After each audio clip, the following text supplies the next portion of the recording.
rocket in its launching position. The first great blast starts to lift it, and after gaining initial speed, the first section is cast off at 20 miles up. At 45 miles, the second stage is released. The third stage now fires until it reaches an altitude of 70 miles. At this point, our rocket has now attained a tremendous speed and the motor shuts off. Its forward momentum would carry it straight out into space if it were not for the Earth's gravity. This downward pull of gravity bends the upward course of the rocket into a curved path. And if the rocket's speed going away from the Earth creates enough centrifugal force to balance this pull of gravity, our rocket will continue coasting in its curved path around the Earth indefinitely. Mr. Lay, is there another way we can illustrate this? Yes, let's explain it this way. If the rocket were to move at a slower speed, the pull of gravity would soon overcome the rocket's momentum and it would return to Earth here. If we add a little more speed, the path of the rocket becomes longer and it goes farther before it returns to Earth here. So if we have our rocket go fast enough, it will eventually follow a curve which matches the curvature of the Earth and will not fall back. We might say that the rocket falls around the Earth as long as it maintains sufficient speed. But how does it maintain this speed with the motor shut off? Remember, our rocket is traveling above the atmosphere in space, where there is no air friction to slow it down. How fast does it have to go to stay up there? Now that depends on how high we want the rocket to be as it circles the Earth. Let's use the altitude of 1,075 miles. Because at this height, the rocket will have to go nearly 16,000 miles per hour and will make a complete trip around the world every 2 hours. A few adjustments in its course will be necessary, but this can be accomplished from the ground by remote control, after which the rocket will continue to coast freely in space forever. In other words, the rocket will stay up there just like the moon. Yes, it will circle the globe as a man-made satellite. What is the purpose of having this satellite up there? Having this instrument-carrying rocket moving around the Earth will give us a lot of important information which we'll need before we dare let a man make his first trip into space. To run the scientific apparatus contained in the satellite, a mirror will focus the intense rays of the sun onto a silicon battery, converting solar energy into electricity. There will be a television camera to give pictures of the Earth as it appears from 1,075 miles up. We will collect very important data on the effects of the mysterious cosmic rays. Even hits by meteorites the size of a grain of sand will be recorded. Every 2 hours, when the rocket moves over the North Pole, its radio will transmit a stream of data to a receiving station below. This will be the first outpost in man's conquest of space.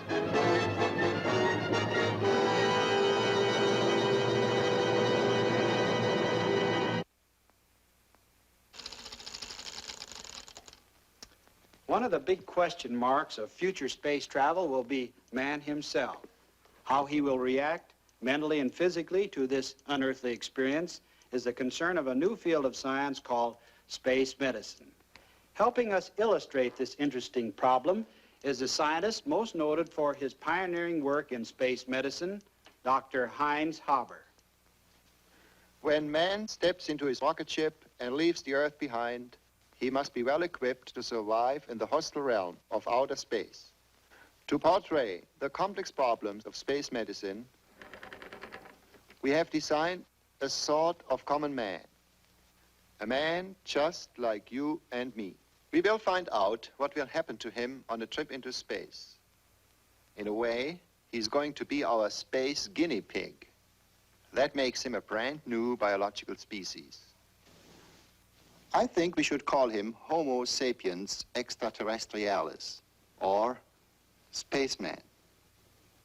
Since he was picked at random, we cannot tell whether he will be able to tolerate the tremendous stresses to be placed upon him when the rocket ship is fired into space. He gets an inkling of these stresses when he rides in an automobile. When he steps on the accelerator, the car moves forward and he is gently pressed against the back of the seat. His body resists any change of motion. When he comes to a stop, his body tends to move forward. On a test rocket sled, which is pushed forward at tremendous accelerations, the force of inertia is much stronger.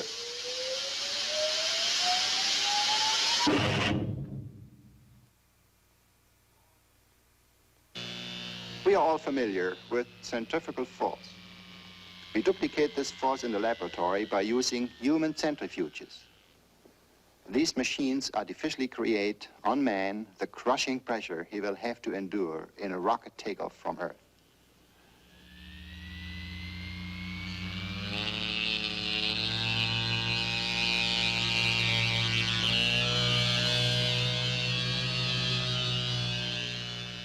His body weight increases until he blacks out and finally loses consciousness.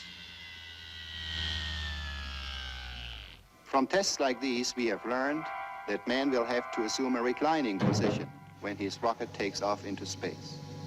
In this attitude, the stresses will be more evenly distributed along his body.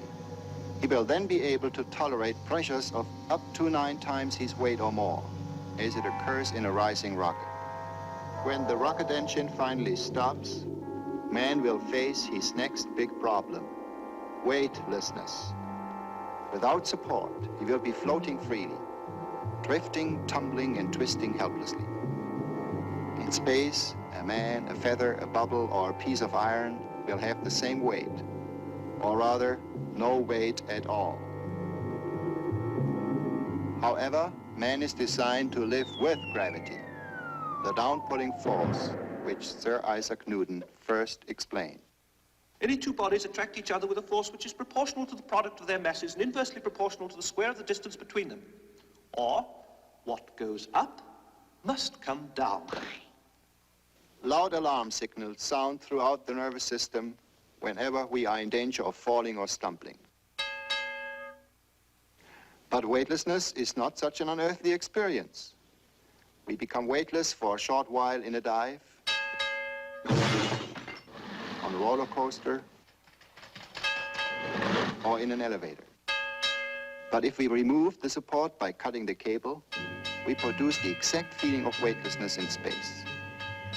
It will take iron nerves waiting for the impact that never comes. We can only hope that man in space will eventually get used to this feeling of falling constantly. Without weight, our notions of up and down no longer exist. Man will probably have trouble orienting himself. Confusion such as this is likely to produce nausea. Some people may become victims of a serious form of space sickness. Weightless man in space must learn to guide himself only with his eyes. Beginners can combat dizziness by fixing their eyes upon one single object. The spaceman must learn to move with utmost caution. His muscles are adjusted to normal earthbound gravity. In space, any casual action will be violently magnified.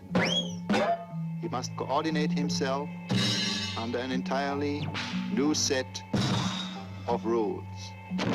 He can hardly avoid spinning constantly. When he crouches into a compact mass, he will spin faster. If he spreads his arms and legs, the spinning will slow down. After considerable practice, man will be able to master the art of swimming through the air within the rocket ship.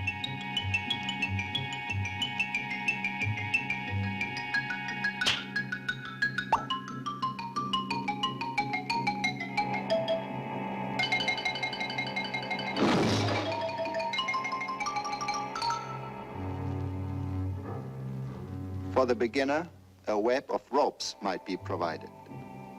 he must learn that slow, relaxed, careful movements are essential.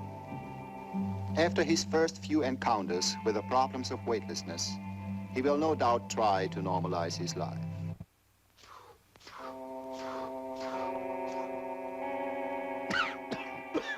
Even the air he breathes will be weightless. Natural circulation of air does not exist, and there is danger of suffocating in one's own exhalations. Air must never be allowed to become stagnant in a spaceship. Circulation must be maintained by constant ventilation. Since all objects are also without weight in a coasting rocket ship, they must be safely secured by bolts and clamps. For handling large, bulky objects, man will have to anchor himself in some fashion. But as it takes force to overcome the object's inertia and set it in motion, it takes equally as much force to stop it once it is moving.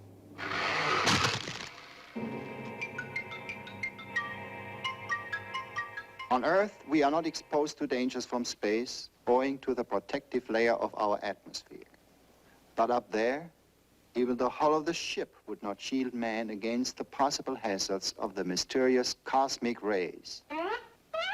These tiny bullets from the infinity of space will continually penetrate everything. They may prove to be harmful to man. The most energetic of these atomic rays might feel like stings as they shoot through the body. However, there are other bullets in space that may be of still greater concern. Meteorites. These marauders of space travel at speeds up to 150,000 miles per hour. But if one should puncture the walls of the ship, our air supply would rapidly escape through the opening into the vacuum of outer space. Without protection, man could last not more than 15 seconds before losing consciousness. Also, in the intense radiation of the sun, he would soon broil on the one side and freeze on the other. In the void of space, he will have to wear a space suit. This specially designed outfit must be a flexible, airtight unit carrying sufficient oxygen. Featuring built-in all-purpose equipment, it will afford protection and maneuverability outside the ship. Propulsion will be by means of a small portable rocket unit. With proper manipulation of this jet device, even the most subtle movements can be made.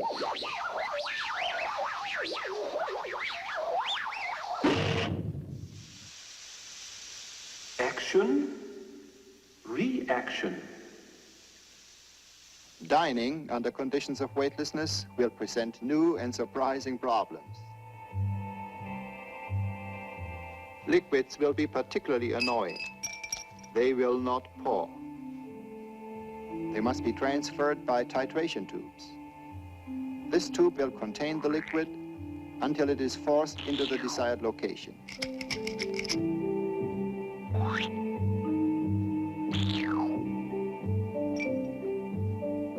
Unless liquids are kept in leak-proof containers, they will escape and float in ball shapes around the cabin, finally coating all surfaces with a wet film.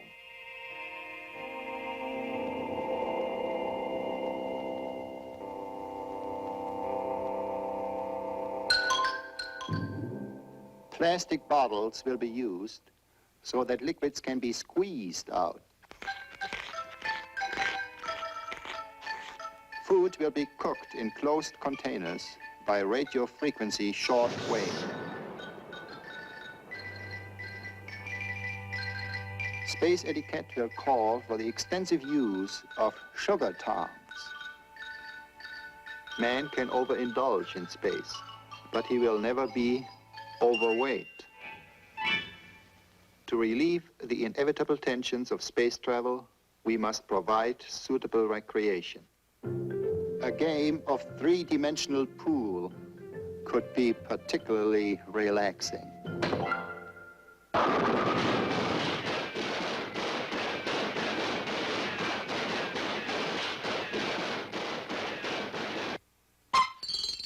Sleeping will be a new and unique experience. A space traveler will not need a pillow or mattress. His bed will consist of a net enclosure